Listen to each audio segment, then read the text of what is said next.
May good news para sa big man na ito.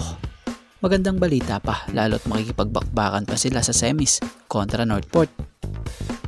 Arvin Tolentino na scout, nagkaroon pala ng offer sa Duke and Rhode Island noon.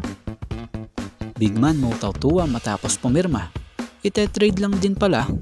So yan ang ating mga tatalakayin, kaya wag na nga nating patagalin pa, tara at atin ang talakayin agad yan. So dito tayo kay Northport star Arvin Tolentino. Alam nyo bang patunay lang talaga na pwedeng pang international talaga ang laro ni Arvin Tolentino ng Northport?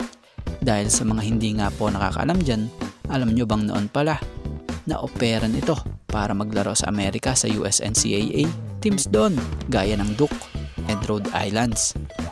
Noong nangyari nga po yun, panahong naglaro ito noon sa FIBA 3x3 Under 18 World Championship, na kung saan nakita siya ng mga scouts doon, na kung saan na-impress nga sa pinakitang laro niya. So bilang paglilinaw na scout siya ng gaya ng teams ng Duke and Rhode Island sa USNCAA. Yung sa Rhode Island, pangaraw, sinabihan siya na we want to coach you.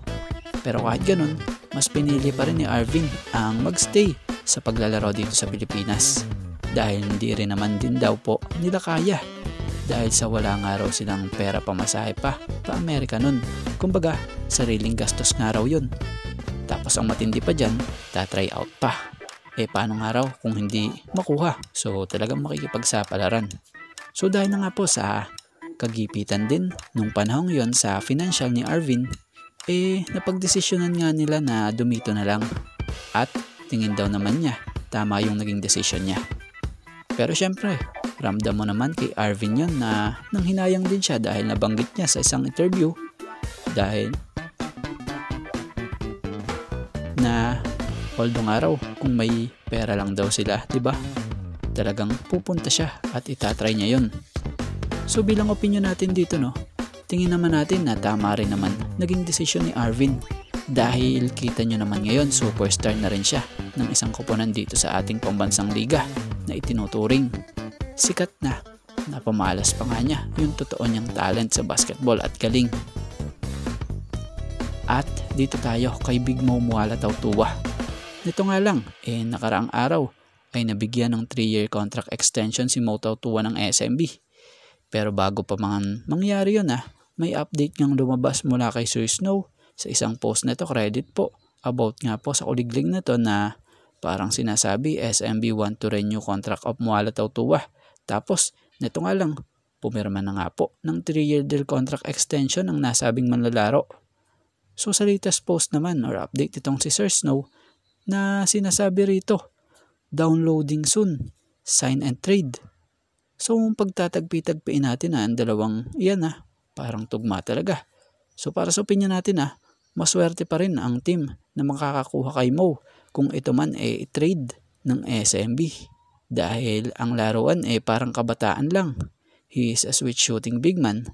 Lakas din sa banggaan. 35-year-old pero maaasahan sa kahit saang paraan. So sana hindi ito matulad sa ibang mga SMB veteran noon na nung nagkaedad na ipagte-trade din. So sana tumagal siya dito dahil pumifit na rin naman siya sa Beerman system kahit na backup lang siya nitong si Junmar Fajardo. At dito tayo sa good news para sa isang big man ng Barangay Ginebra. Kamakailan nga lang maraming nabahala dahil sa kung kailan magsesemis ang Ginebra, siya namang timing na kung saan nagkaroon ng knee injury si Troy Rosario. Ayon nga sa naging interview kamakailan kay Coach Tim dito, after pataobin ng Meralco sa quarterfinals ng 49th season ng PBA Commissioner's Cup. Matatanda ang napabalitang walang kasiguraduhan nga raw kung makakasama sa friendly game din itong si Troy sa Doha para sa team ng Gilas Pilipinas dahil sa natamo nga raw nitong injury na siyang kailangang ipahinga. Pero ang good news, minor injury lang pala yung natamo ni Troy sa tuhod niya. So maswerte si Troy at maging Gilas at Ginebra dahil mukhang nakaka-recover naman agad itong si Troy dahil sa unang ensayo niya nga sa Gilas agad present siya at nakikipag-shooting na. So kung ganito, possible hindi mawawala sa Gilas at maging sa Ginebra si Troy dahil ito't nag-iensayo na rin. Kung tutuusin Napakapala din ng Gilas at maging Hinebra kay Troy dahil kung sa iba yan, hindi na ilalaro yan. Kumbaga si Troy para sa bayan at para sa pangarap talaga niyang ginagalawan para makatulong sa kanyang team din. So dito mo makikita yung sipag at dedikasyon ng taong ito. Kaya naman yung mga Hinebra fans dyan na nabahala sa injury ni Troy, huwag kayo mag-alala dahil batay sa report, ito yung minor injury lang na kailangan lang niyang ipahinga. So yun, sa ngayon ito nga lang po muna ang ating sports pasada and thank you for watching guys and God bless everyone.